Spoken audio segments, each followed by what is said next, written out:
Hello, everyone. I'm Laura Greiner, your host for today's 𝘖𝗵𝗿𝗶𝘀 podcast. And with me today, I have Chris Bomgaars, who's the founder of 𝘕𝘵𝘋. Chris, how are you doing today? I'm doing great. Thanks. Nice to see you again.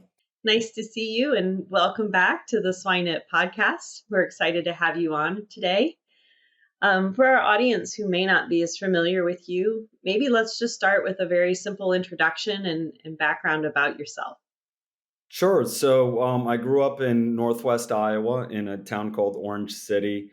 My dad was a veterinarian who had a mixed animal practice, which later started to specialize more in swine. Sioux County, Iowa, I think has close to about 1.5 million pigs and somewhere around 35,000 people. So there were plenty of pigs around growing up. I got into business with my dad in 2008 when he was still practicing as a veterinarian, but had started owning and raising pigs with some of his clients that were having a hard time staying in business as consolidation really accelerated, and a lot of producers had to get bigger, get efficient, or they weren't going to be in business. And so I spent 10 years with him at RC Family Farms and spent a lot of time buying pigs off the spot market and finding new wean to finish barns, nurseries, and finishers all around the Midwest. And then back in 2016-ish, I started on 𝘕𝘵𝘋, which essentially is a software platform that digitized paper barn sheets and facilitates telemedicine and communications. And so I've been focused full-time on that for about 4 years now. Mm-hmm. Yeah, and that's exactly, we visited with you, or I visited with you last time on 𝘕𝘵𝘋, and it was a really interesting platform. And I really like to go a little bit deeper, not so much into the platform and the software, but maybe kind of the purpose or the development of the software, as we talked about last time, was associated with labor needs and a way to make things a little bit more efficient. And really wanted to kind of challenge you a bit on some other strategies that you see would bring value to how we manage barns today. And so I'm going to start with maybe something very broad and say, in your experience in the 4 years that you've been working on developing software to help, where do you find our biggest gaps in management? Oh, you're starting off with a tough question. That's a good one. I think communication is a real challenge. There seems to be a lot of siloed off communication in the industry, which may be one-on-one from a manager to a caregiver. It may be from a caregiver to a veterinarian. But I don't think we're doing a great job of overall organizational transparency and centralized communication that allow us to really take advantage of the different team members that we have in place, whether that's production managers, vets, and caregivers. When they're in one place and everyone has access to all the data, you really see a nice teamwork happening that helps to really reduce mortality rates. And that's what I think that we're all after. But too often the information is just coming in too little, too late, and the right people aren't having access to that. So I think that's a real challenge that technology is going to help us address. And some of the other benefits of that, it's definitely going to be participation from your good caregivers. A lot of these pig caregivers out there are former owners of pigs, and they do have quite a bit of knowledge. And in my experience, we've noticed that they engage more and more with veterinarians and field managers when they get feedback. One of the interesting things I've seen in the last few years is that most caregivers, even if it's not written into their contract, are happy to open up a pig and perform a postmortem or an autopsy and upload that photo or video, as long as they're getting feedback from somebody on it. They don't want to do it if it's just going into a black hole and no one's going to make use of the information. But they're happy to do it if they can get some sort of clinical or gross diagnosis, at least some direction from a veterinarian. And then they really seem to gravitate towards that. So I think technology offers a real big opportunity here to help bring us all closer to our farms. Mm-hmm. I think there's always been some conversations around how we communicate with the different tiers, and particularly in larger production systems where certain tiers need to know different pieces of information, and certainly the language is different, right? So Yeah. talking to a veterinarian, that's a whole different set of terminology and languages versus talking to my farm manager. And so how do we share that information so that we're not essentially hiring somebody to do the middle translation, but yet allowing those that are actively involved at the farm, like you said, to be able to follow and see what's going on. And um, I agree. I think it's really important, but I think that is that challenge, right? Of how do we communicate it back to a level, um, but not make it so that it's more work, right? For people to get that back to them. Yeah, for sure. I think standardization of language in the industry has a long ways to go. And I completely agree. Finding a common language that everyone understands would really be advantageous for improving, I think, the overall animal health and welfare in general. The way we're going to get through that is finding words that we can all use with each other. Just one quick example of that communication gap is English and Spanish here in the United States. So many of our caregivers now and are speaking Spanish, for example, and oftentimes they'll have managers and veterinarians that only speak English that they're having a hard time with. And this is another area technology can fill in. Google Translate functionalities, whether it's through an app, email, or other platforms, can really help two people in the same organization that haven't been able to communicate together really start to understand each other. But I do think you touched on an important issue of standardization of language is going to be something that's going to be really important as we move forward. Mhm. And I think you're right. I've noticed that Google Translate and some of those other translation services, they do a better job than maybe what they did even 5 to 10 years ago. I Yeah. can remember typing signs in English and having them translated and taking them out to the farm and the staff shaking their head at me and saying, that's not appropriate or that's not correct. And it's a different type of Spanish language, right? And that was one of the challenges we had. So I think you're right. As technology has evolved, it's opening up those doors. We just have to now figure out how to practice it and use it efficiently. Yeah, absolutely. And you just made me think about something that's really interesting and maybe relevant to the audience. You mentioned Google Translate. You're right. When it came out, it was very hard to use, almost unusable. And that's how most technology starts out. And over time, it gets better and better and better. Otherwise, they wouldn't be in business. And I think that's one of the lessons maybe that could be translated to the industry. Maybe I've seen a lot of producers out there that I've talked to over the years who have tried a new technology product, whether it was hardware or software. I mean, it's incredible. Sometimes 10, 15 years ago, and it didn't work to their expectations. And so they wrote it off forever. I'd really encourage producers out there, hey, take another look. If that company's still in the game and you're still not collecting those data points, or that problem's not solved for you, take another look, because if they're still around, that company's probably improved quite a bit with their technology and worked out some of those things that you initially saw as a problem that prohibited you from using it. Yeah, I think you're absolutely right. Once bitten, and nobody wants to go back to it. So that's a very good point. Is that we need to allow that technology to evolve and always go back to it and see what's changed and see if it has a new fit in your facilities and your business. So that's very good.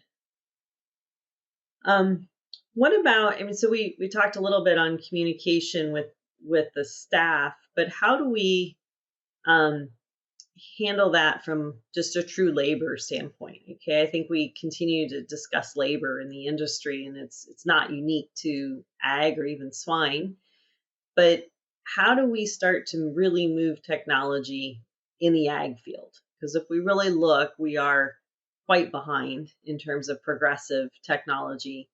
And so what is your vision as far as technology movement? Yeah, that's a broad question, and I think in my experience, it starts with leadership in the organization.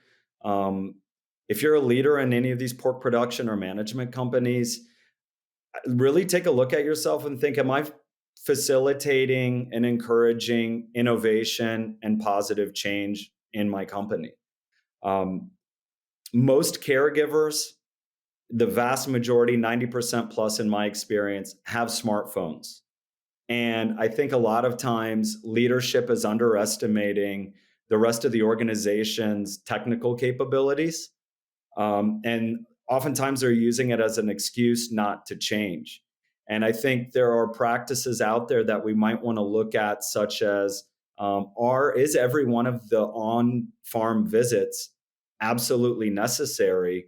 Or are there cases where some photo and video uploads with more context around the situation going to save you time and going to allow your team to cover twice as many farms a day, or 5 or 10 times as many farms today? We really, COVID's taught us a lot about that as well, right? Through telemedicine visits, where before we might have to go in and get an appointment with a doctor and wait in a waiting room, which is pretty uncomfortable. And maybe we're surrounded by other sick people in the meantime for a diagnosis that might have been able to be covered over telemedicine. And I think we need to, as an industry, look at our practices and figure out, okay, what have we been doing for the last 10, 20, 30 years that maybe served us in the past, but there might be better tools out there today that make some of these practices a bit outdated. And then how can we make our team more efficient? I don't think it's necessarily a matter of hiring more people. I think a lot of companies that I see in the industry are sufficiently staffed. What they have a problem with is the way that they're collecting and communicating data is very antiquated. And so if a lot of companies would take a look at their practices using their existing team and implement some of these change in processes and technological solutions, they could have a much more efficient operation. But that's always going to be driven by leadership that's willing to change and willing to take a bit of a risk, and then empower the team and let them know why you're making this change, and let them know, hey, this isn't because we feel like we need to babysit everybody. This is because we have an obligation to do things like stay in compliance, to understand which treatments you're giving animals, to recognize when pigs are coughing instead of looking at mortality reports that are 6 months old. All that stuff made sense 20 years ago when there weren't better solutions out there. But today we really have an opportunity to start to jump ahead of a lot of these health challenges. Mm-hmm. I think you bring up some good points. Certainly, over the years, I've worked with a lot of developing technology or new technology, and not necessarily on the software side, but more what we saw on the barn. So whether it was an RFID reader or, some new handheld device that would help record. And like many things, as you just mentioned, we probably needed to give it a few more evolutions before we said no. But how do we start to integrate some of that technology into the barns? And how I'm saying that, or why I'm asking that, is you use smartphones, for example, and the only vision I have is them falling through the slats. And so, and being awkward, right? So if I have employees that are trying to move a pig and something happens and it falls out of their pocket and gets cracked, that's always been sometimes, well, not always, but that's sometimes that limitation that we hear from the producer. It's expensive to implement and things break easily or they fall into the pits. And so how do we help kind of go to that next step and move that technology? Yeah, I think when we look at hardware and software, they're really two completely different worlds. Hardware comes with a number of unique challenges. For example, when I was a producer and we had pigs on 350 plus contract farms, we weren't real keen on buying hardware that we would have to spend a lot of money on and install on contract farms that maybe we wouldn't be in next turn. And I think that's definitely a headwind that a lot of the hardware companies face. It's got to get cheaper, no doubt about it. There are new companies coming out with cheaper hardware solutions, cheaper sensor solutions. And I think easy to install, cheaper hardware that communicates with software. We call those in the industry APIs, integrations. all you need to know is that these systems need to talk. And so I'd really take a look at your provider and say, okay, I know that there's not going to be a one size fits all solution. And that's another thing. A lot of producers are looking for one company that's promising them the world. No one can deliver that. And so they say, well, I'm not going to invest in hardware or software anymore. I think it's really important from a provider standpoint to be clear about what your company can and can't do, and understand that there are going to be other systems used by your same customer. And those systems have to talk, because in the end, it's the customer's data. They're the ones that need to have access to that information. So all these systems need to talk. On the software side, I think, we approach things at 𝘵𝗵𝘁 from the mentality that hardware is hard, and people are going to have some of these hesitations for investing in expensive hardware. And so the smartphone, it's getting smarter, and it's an incredible data collection tool. And you can buy things like cases. You can buy different kinds of holders, so the phones don't fall out. A lot of people are putting tablets in barns instead. And you'll see that done. I think we see that done more on company-owned barns where they have full-time employees.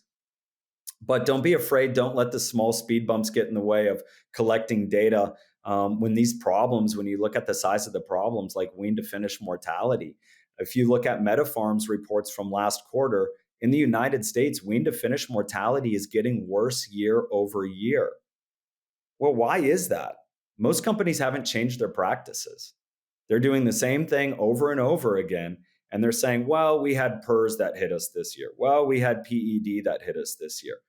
But when you look under the hood, they haven't really changed much of anything about the way they're practicing. So I think there are a lot of different challenges there, but we got to look at the size of the problem and say, is this small hiccup, or is a little bit of pushback from a couple of our caregivers' employees worth not implementing and not getting this data?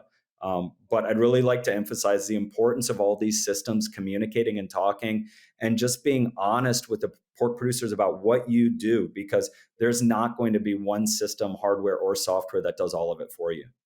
Mm-hmm.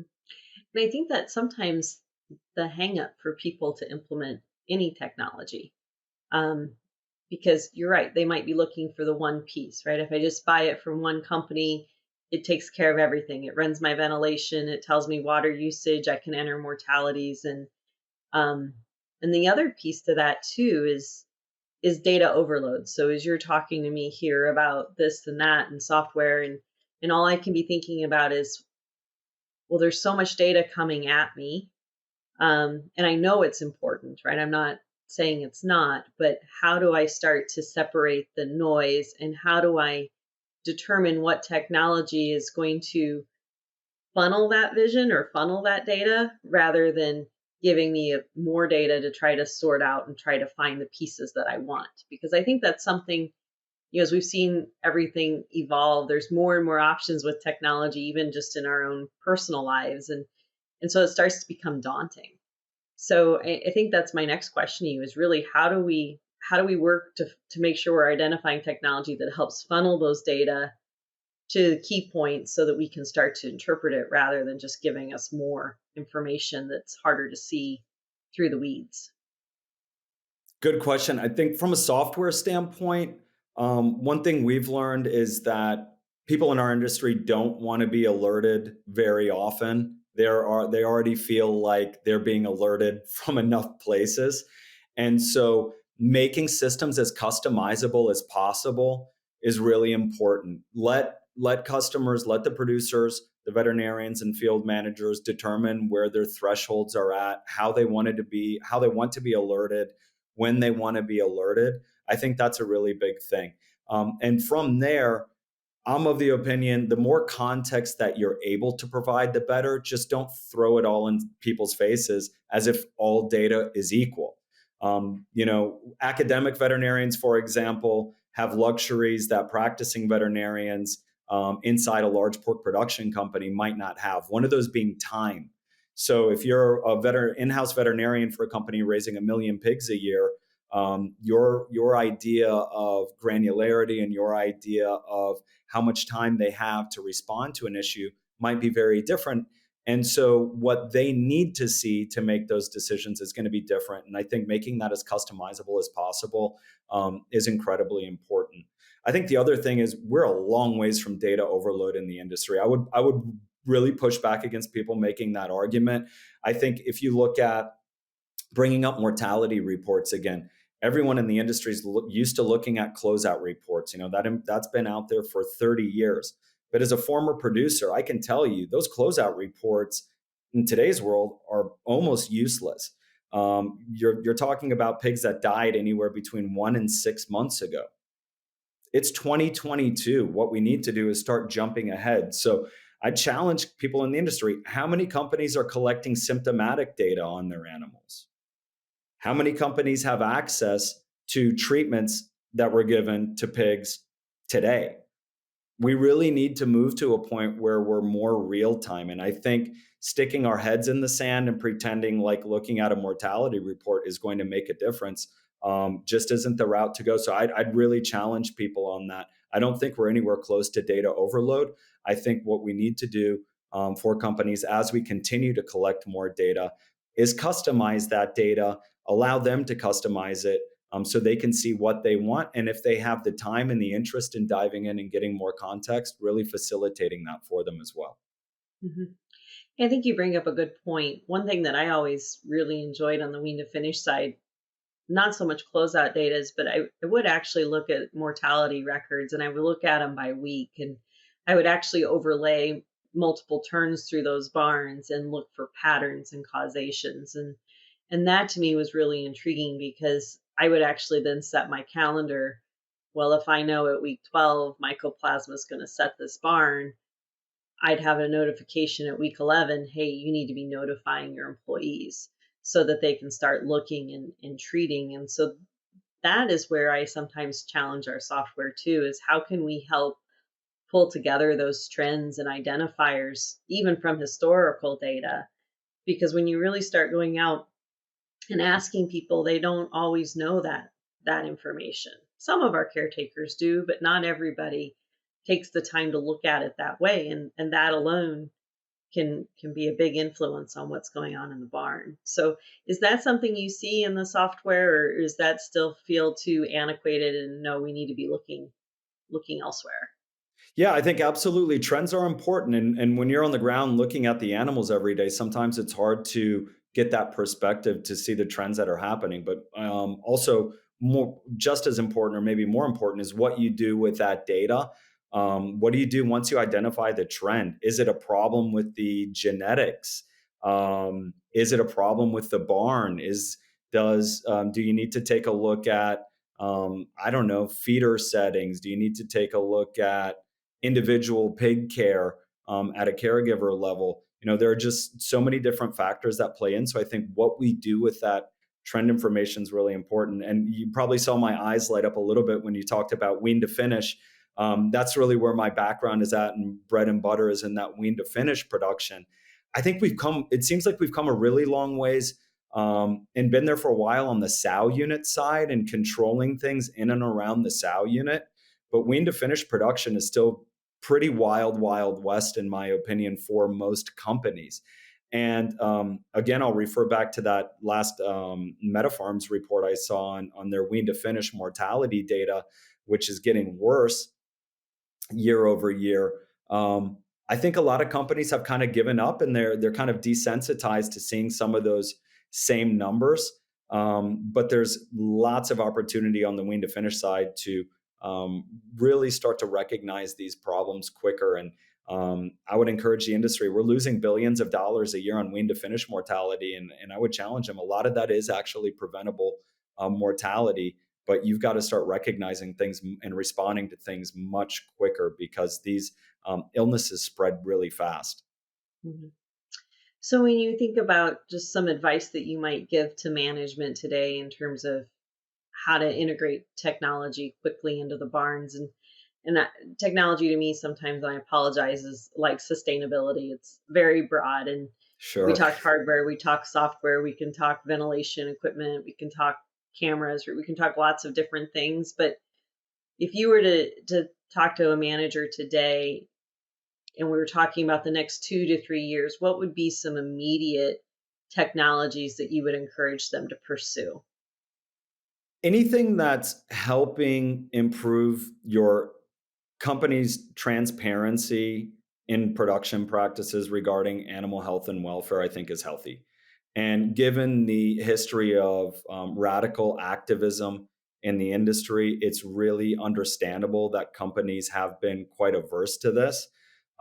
There are plenty of preventative measures in terms of cybersecurity that companies can take. And I also think instead of looking at the increased knowledge and transparency as a liability, it's a really easy argument to make where you say, hey, we're collecting this information because we actually are one of the companies that want to know what's going on so we can take corrective action. I think there are a lot more tools that we can use as an industry and a lot of things we can benefit from in terms of collecting more data and not being afraid to turn up the transparency. But also, it is a bit of a threat out there. If people, those that adapt survive, right? And if you think that you're going to be able to operate in some sort of siloed fashion and not really communicate much with your team, it's just not the way the world works anymore. And it's not the way organizations run. And you kind of addressed it in the beginning of the podcast. The pork production industry is a long ways behind in terms of technological adoption. You didn't put it in those words, but I will. I think that's a great opportunity for us. If you're still in business, hey, good for you. You've got a real opportunity. But if we don't change fast, we're not going to be around much longer. And so I think embracing these technologies and embracing change is something that's actually going to keep you in the game, not put you out of it. So those would be some of the things that that I would encourage, and just don't be afraid to take a chance and pilot a program. If it doesn't work out, so what? That's okay. Try something again.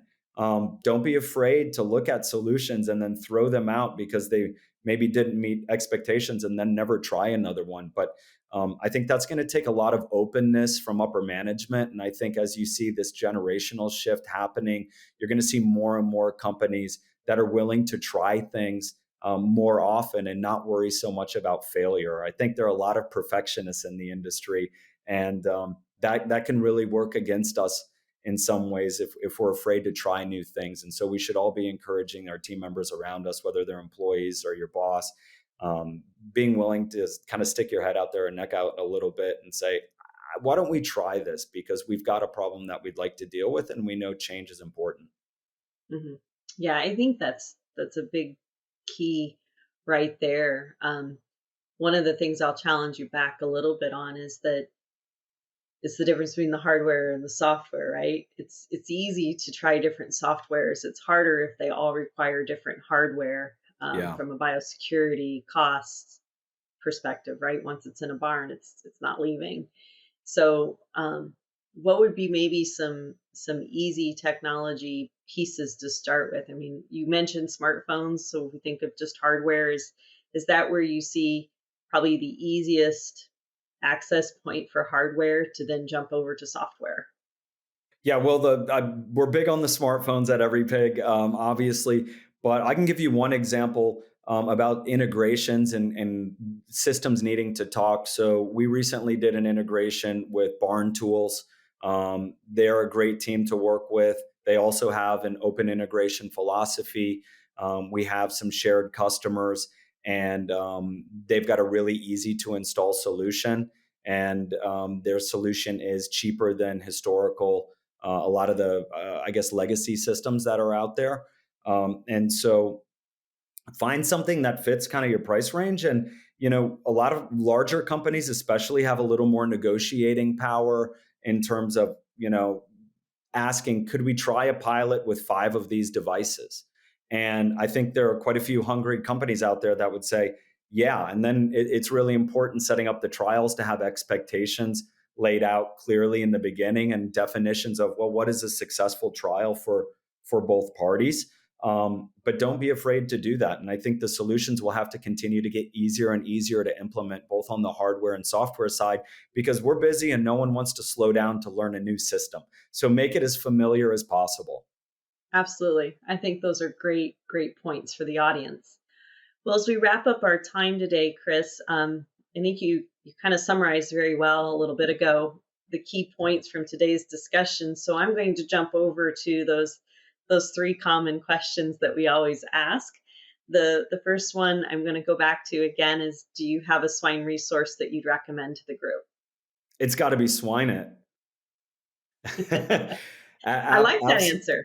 Absolutely. You guys are doing a great job with your content. You've got very interesting speakers coming in from all aspects of the industry. And I think you're doing a really, really good job of getting people to open up and not be afraid to talk about their businesses and their struggles and what's going right for them. So really appreciate the work you're doing. And I think you're doing a great job to open up the industry. Well, thank you. Well, on the flip side of that, maybe something that's not related to pigs. Is there a resource, a book, anything that you're into now that you'd recommend to the audience? Yeah, we talked a lot about change today, and change management's tough, and we're going through this generational change in our industry. And so one of the best books I think I've read on change is called Switch by Chip and Dan Heath. And it has some really good pointers for change management and how to get change implemented in your organization. And so I'd highly recommend Switch. Mm-hmm. Okay, very good. I'll have to check that one out. I've not heard that one before. So my last question, and I know I asked you this last time, but I'm going to see if your answer's changed or maybe you have a different perspective today. If you can go back and think about somebody in your mind that you've identified as successful, is there something that stands out about them that you think has helped them be where they're at today? Yeah, I'm going to nod my hat to kind of the older generation in the industry. I can think of a handful of guys, my dad included, who have been successful both on the veterinary side and the production side. And a few of the qualities I see in these people is they're very persistent. They're constantly learning, no matter how old they get. They're constantly learning. We've worked with veterinarians in their 70s that have reached out to us and they say, hey, I want to learn about telemedicine. I want to learn about software. I want to talk to you about artificial intelligence. And when I see that, I just get really motivated and also humbled, because it's a never-ending process. And so it's a real reminder to me that we've got to continually evolve. And if you want to stay or get to the top, a lot of the people that are there never stop learning. Mm-hmm. Yeah, that's a good point. I've heard that one a lot lately. The never stop learning motto is very, very strong. So very good. Yeah, and the people that have that, sorry to interrupt on a last point, but the people I see that have that also have a lot of energy. And I think it goes hand in hand, and energy is contagious. And I think that really can helps them address things like labor shortages and things like that, because energetic leaders don't have as hard of a time attracting talent. And they're the kind of people want to work with and work for. Absolutely. It's a very good point. And I don't mind you interrupting. That was fine. Well, Great. Chris, I do want to thank you again for your time. It was great to visit with you again. And for our audience, just a reminder, this is Chris Bomgaars, who is founder of the 𝘕𝘵PIG software group. So Chris, again, thank you for your time today. Thanks a lot for having me. It's always fun. Imagine if, with a few key concepts, you could have the potential to create a massive positive impact by bringing from hundreds of thousands to millions of dollars for swine producers. Join us on this small group and go to the next level of swine nutrition on this 7-week-long elite online training in applied swine nutrition and feeding by myself and my world-class invited speakers. Additionally, you enjoy an exclusive community to exchange ideas. Go now to www.eliteswinenutritionist.com.